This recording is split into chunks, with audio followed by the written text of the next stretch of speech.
How does that person get to that point where they get a chance to introduce the mayor?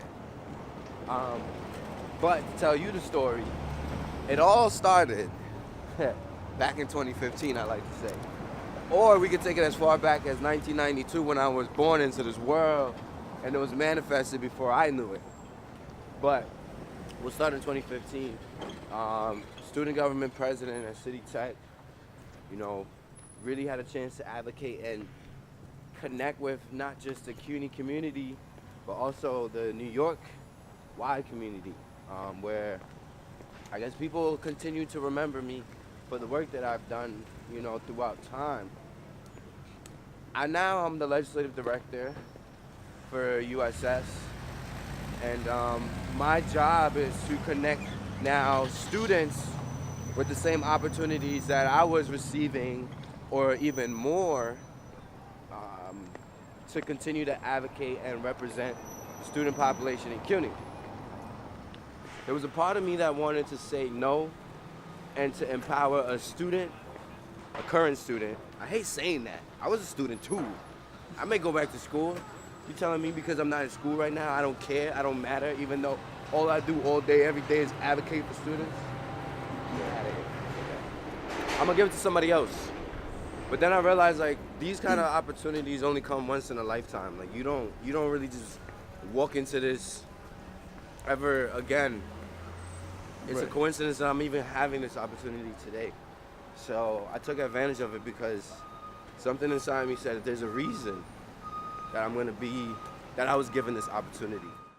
Tell me what democracy looks like. This is what democracy looks like. Yes, yes, yes. Yes, yes, yes. C, C, C. C, C, C. Good morning, New York.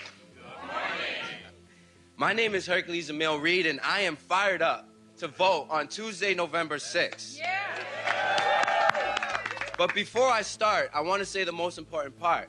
Don't forget to flip your ballot. Don't forget to flip your ballot. Don't forget to flip your ballot.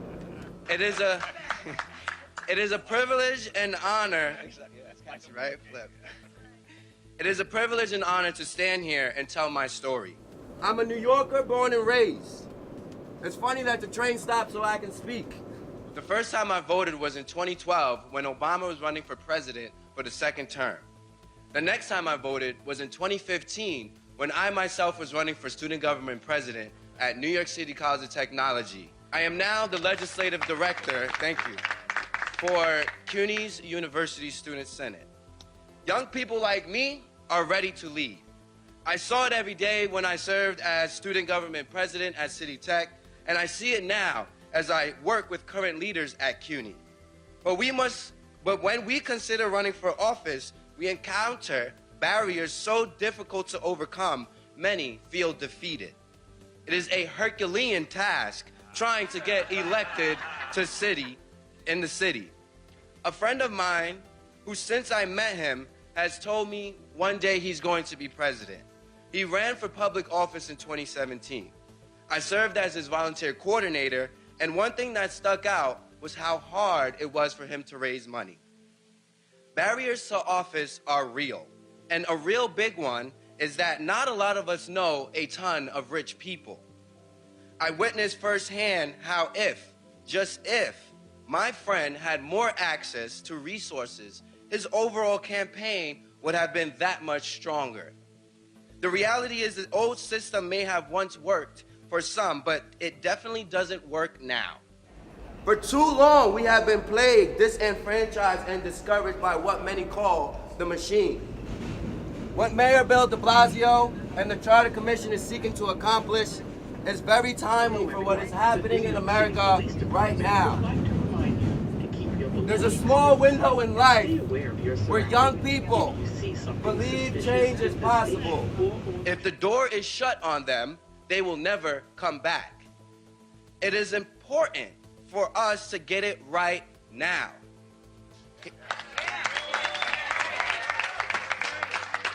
And especially here in New York City.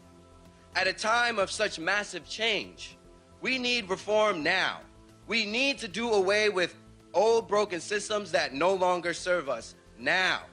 We need to vote yes, yes, and again, yes on all 3 ballot questions. When it comes to what might be next for the future of politics, well, as many politicians say, who knows?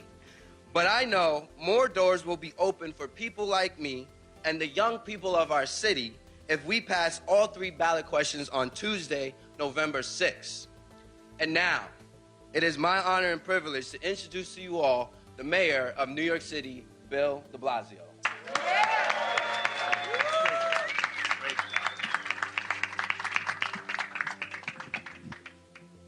Hercules, I knew you win.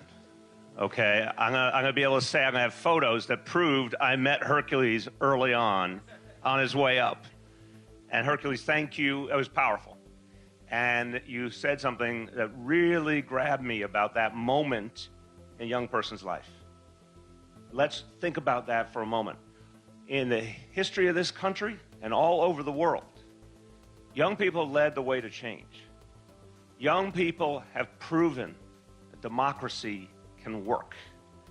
And a lot of times, and we know it from our own history, some of the biggest mistakes in our country's history was young people who led the way to make those changes. The civil rights movement, those young people in the luncheonettes, those young people who went into schools, they led the charge, they took the risks, they encouraged everyone else to come forward. The young people led the movement to stop the Vietnam War. And we see it over and over again right to today. But Hercules, you're right. If what young people hear from everyone else around them is, wait your turn, that is not a way to create a healthier, stronger democracy. So our message needs to be the opposite. Our message needs to be, young people, come on over. We need you. We need your energy. We need your leadership. We need you to make this a better society.